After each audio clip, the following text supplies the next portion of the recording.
जाइएगा आपकी उस पर्टिकुलर सब्जेक्ट में। सपोज फर्स्ट आपने हिंदी लिखा तो हिंदी में आपकी कितनी प्रिपरेशन है, कितनी तैयारी कर चुके हैं उसकी और कितनी करनी बाकी है।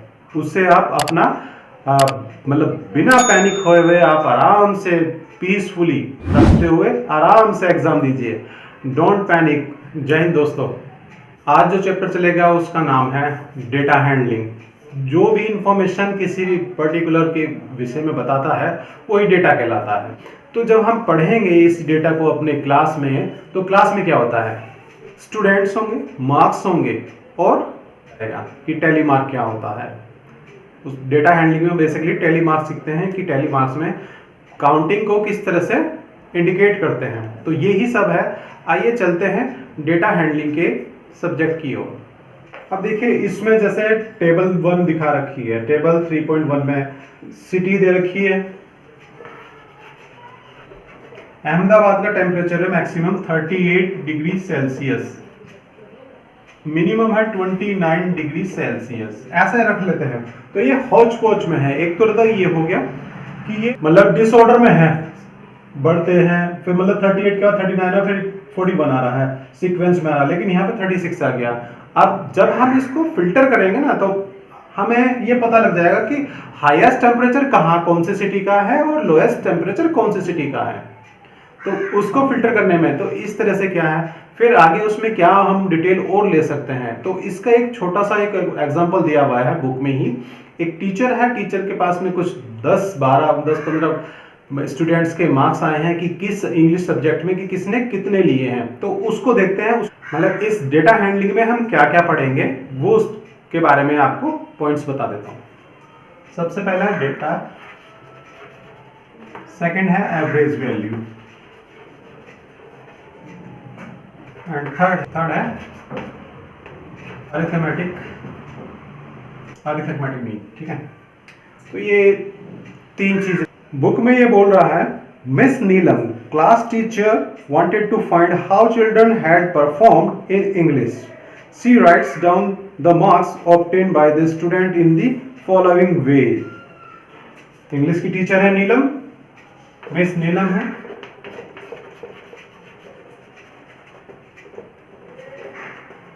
और सब्जेक्ट क्या है उनका, इंग्लिश। तो जो इंग्लिश में स्टूडेंट्स ने मार्क ऑब्टेन किए हैं वो इस तरह से किए हैं 23, 35, 48, 25, 46। अब हमें इसका डेटा तैयार करना है। कितने हो गए हैं, 1 2 3 4 5 6 7 8 9 कैंडिडेट हैं, 3 4 7 और 2 9। ठीक है, 9 कैंडिडेट्स हैं।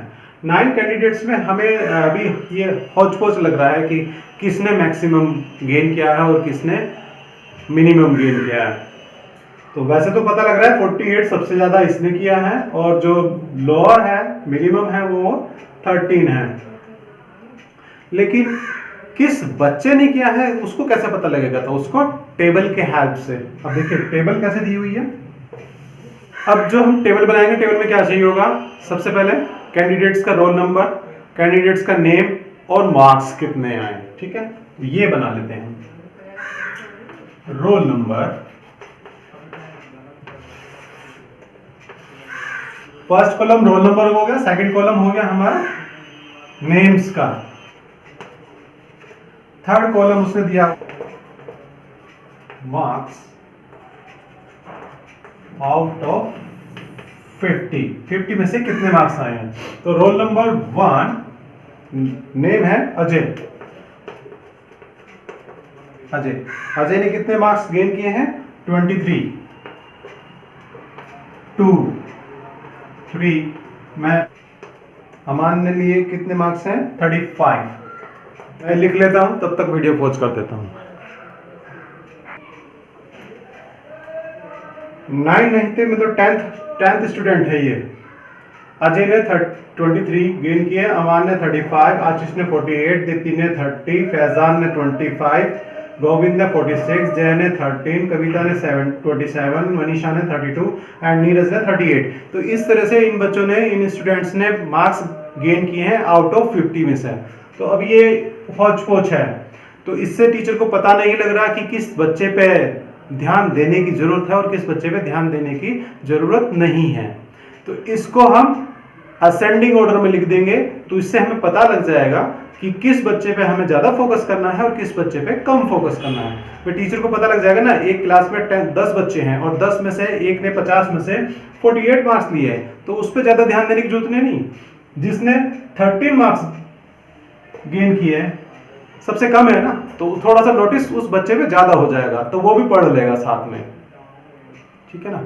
तो ये इस तरह से डाटा हैंडलिंग हमें सपोर्ट करता है। कहीं भी ह्यूमन लाइफ में कहीं भी इसे इस्तेमाल किया जा सकता है, खाली स्कूल में ही नहीं, इसे ऑफिस में भी काम करते हैं, सब जगह काम आता है, ये जीवन में काम आता है ये।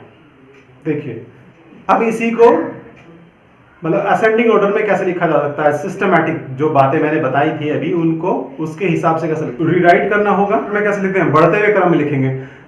इस डेटा को हम मतलब टॉप से बॉटम की ओर चलेंगे या बॉटम से टॉप की ओर चल लीजिएगा एज यूजुअल। जैसे मान लीजिए बुक में टॉप से बॉटम में दिया हुआ है, तो टॉप से बॉटम की ओर ही चलेंगे।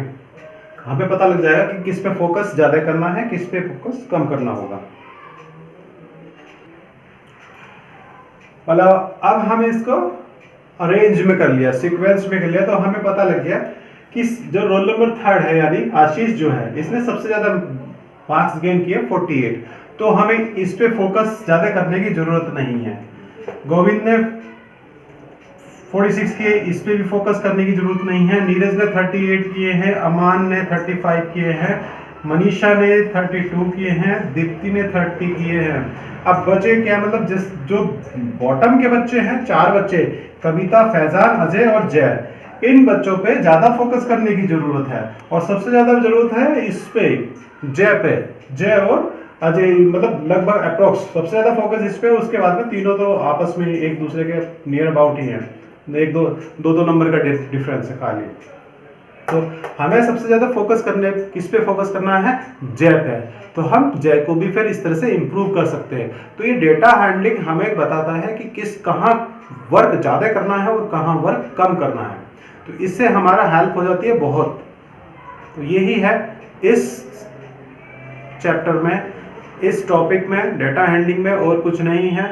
सिर्फ हमें वर्क इजी वे में पता लग जाता है कि हमें आसानी से समझ में आ जाता है कि कहाँ मेहनत हमें ज़्यादा करनी है, कहाँ मेहनत हमें कम करनी है। जैसे एग्ज़ाम का टाइम है, फैब चल रहा है, फरवरी के लास्ट वीक से या मार्च के फर्स्ट वीक से एग्ज़ाम स्टार्ट हो जाएंगे सभी बच्चों के।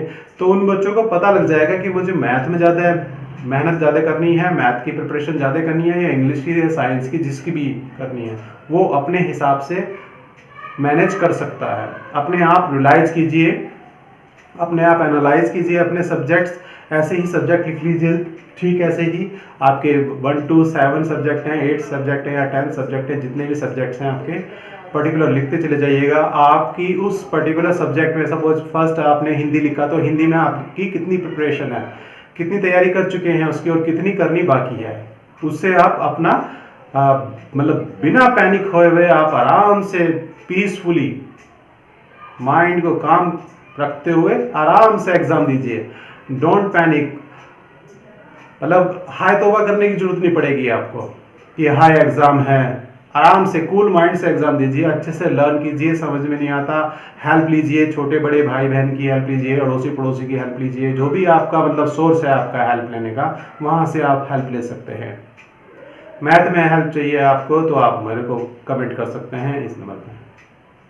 फुल एग्जाम आपकी हेल्प करूंगा, जो भी सब्जेक्ट रहेगा आपका, जितना भी मैं बता सकता हूँ अपनी तरफ से बता सकता हूँ उसको, ठीक है ना। और मैं उम्मीद करता हूँ कि आप इंटेलिजेंट हैं, हार्ड वर्कर है। प्लीज़ आपके लायक अगर ये वीडियो नहीं है ना, तो प्लीज़ प्लीज़ प्लीज़ इसे शेयर कीजिएगा। किसी ना किसी के लिए ये बहुत ज़्यादा लाभदायक, बहुत ज़्यादा बेनिफिशियल रहेगी।